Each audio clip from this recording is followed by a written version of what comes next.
အားလုံးပဲမင်္ဂလာပါရှင်ကျမတို့ရဲ့ Our Battery Channel ကနေကြိုဆိုပါရစေ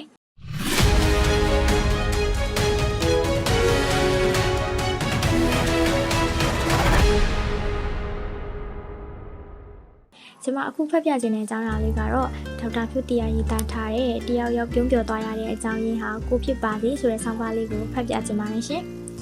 တယောက်ယောက်ပြုံးပြော်သွားရတဲ့အကြောင်းရင်းဟာကိုဖြစ်ပါစေ Be the reason someone smiles today တယောက်ယောက်ကအထုပ်ပိုးတွေအများကြီးနဲ့ရှောက်လာတယ်ဓာတ်လီကခလုတ်ကလေးကိုနှိပ်ထားပြီးစောင့်နေပေးလိုက်တယ်ဒါမှန်တာကောင်းလို့မဟုတ်ဘူးအကွာဝေးရကိုတက်မယ်ဆိုတက်သွားလို့ရတယ်ဒါပေမဲ့သူအများကြီးတည်လာရတယ်ဆိုတဲ့စိတ်ကလေးနဲ့စောင့်ပေးလိုက်တာတယောက်ယောက်ကသူ့ရဲ့ရုပ်ပိုင်းဆိုင်ရာတင်ပြနဲ့ပတ်သက်လို့ရှက်ရွံ့နေတယ်အဲ့ဒီအကြောင်းတခွန်းတပါးတာများမဟာတာသူဝိလာလေးနဲ့ပတ်သက်ပြီးချီးကျူးလိုက်တာဒါလေးတွေကတစ်ဖက်လူရဲ့စိတ်ထဲကောင်းတဲ့ခံစားချက်ကလေးဖြစ်သွားစေတယ်ပြောချင်တာကကိုယ့်ရင်ထဲကကျင်နာမှုကိုပြဖို့တစ်ဖက်လူစိတ်ကလေးအဆင်ပြေသွားအောင်လုပ်ပေးဖို့အတွက်အချိန်မလိုဘူးနေရာမလိုဘူးဆိုတာပဲဥရကကော်ဖီဆိုင်လေးဒီဇိုင်းထိုင်ပြတယ်ညာတီဦးကပူလိုက်အေးလိုက်နဲ့နှာရီစီးနေတာခဏနေတော့ဆိုင်ရှင်အန်ဒီကြီးရောက်လာပြီးစီးနေယူရလာချပေးသွားတယ်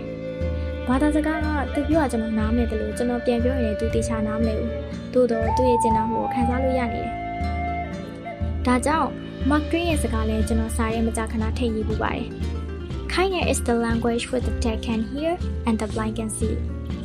နာမကောင်းတဲ့သူလဲကြားနိုင်ပြီးမျက်စိကွယ်နေတဲ့သူလဲမြင်နိုင်နေဆိုတော့ဘာသာစကားကအကျဉ်းတရားပါပဲတဲ့အခုကျွန်တော်အဖြစ်ပြက်လေးကိုထပ်ဖြစ်ရရင်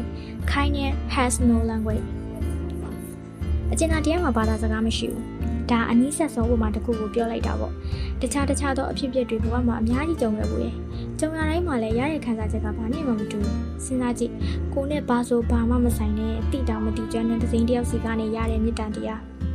ကိုညီမှုတစ်ခုအပြုံးတစ်ခုလူတစ်ယောက်ရဲ့ခံစားချက်ကိုတိတိတသားကောင်းသွားစေတယ်ဒါကြောင့်ကိုယ်တိုင်လည်းအဲ့ဒီလိုလက်ဆင့်ကမ်းအောင်ကြိုးစားပေးဖြစ်ပါတယ်ဒီကကြီးကရုပ်ဝိထုတွေထွန်းကားလာတယ်နှလုံးသားတဲ့အုံနောက်တွေပိုအားကောင်းလာတယ်ချစ်ချင်းမေတ္တာတွေအကျဉ်းတရားတွေပါလျက်ကုန်တယ်တယောက်ကိုတယောက်အသုံးချမယ်အနိုင်ယူမယ်ဒီလိုတွေများလာတယ်တယောက်ယောက်ကကိုယ့်ကိုကိုညီမယ်ဆိုရင်တော့ဒီလိုငါစီကဘာပြန်လို့ခြင်းလို့လဲဘာအကြံရှိလို့လဲမျိုးသားမျိုးသမီးဆိုကြိုက်နေလို့လားဆိုပြီးတန်မြတ်ဖြစ်မိကြတဲ့အထိလူအဖွဲ့စီကဆုပ်ယုပ်လာတာမေတ္တာတရားကိုကိုယ်ကလည်းမပေးနိုင်တော့တယ်လို့ခံလည်းမခံစားတတ်တော့ဘူးဖြစ်လာကြတယ်ခုကာလဆိုလဲအားလုံးကကြဲကြဲလောင်လောင်တော့၎င်းတိုးတိုးတိတ်တိတ်တော့၎င်းပြင်မဲနေကြတဲ့ကာလဖြစ်ပါတယ်အကျဉ်းတရားလေးထားပြီးစစ်စံပေးနိုင်ကြမယ်ဆိုဘယ်တော့ကနောက်ဆုံးလုပ်ခဲ့မိမှမသိတဲ့အပြုံးတွေသူတို့မျက်နှာပေါ်ပြန်ရောက်လာနိုင်တယ်ကိုကုံပြောရရင်တက်တည်ကိုစဉ်းစားနေတဲ့သူတယောက်ကပါကိုယ့်ရဲ့မေတ္တာတရားကြောင့်အသက်ဆက်ရှင်လို့စိတ်တွေဖြစ်လာနိုင်ပါတယ်ဒါကြောင့်ဘဝကဘာအဓိပ္ပာယ်မှမရှိတယ်လို့ခံစားနေရရင်တယောက်ယောက်ကိုပြုံးပြောင်းလုပ်ပေးလိုက်ပါကိုယ့်ရဲ့တနေ့တာတန်ဖိုးရှိမရှိတိုင်းတာခြင်းရင်လည်းအဲ့ဒီပေရန်လေးနဲ့တိုင်းကြည့်ပါ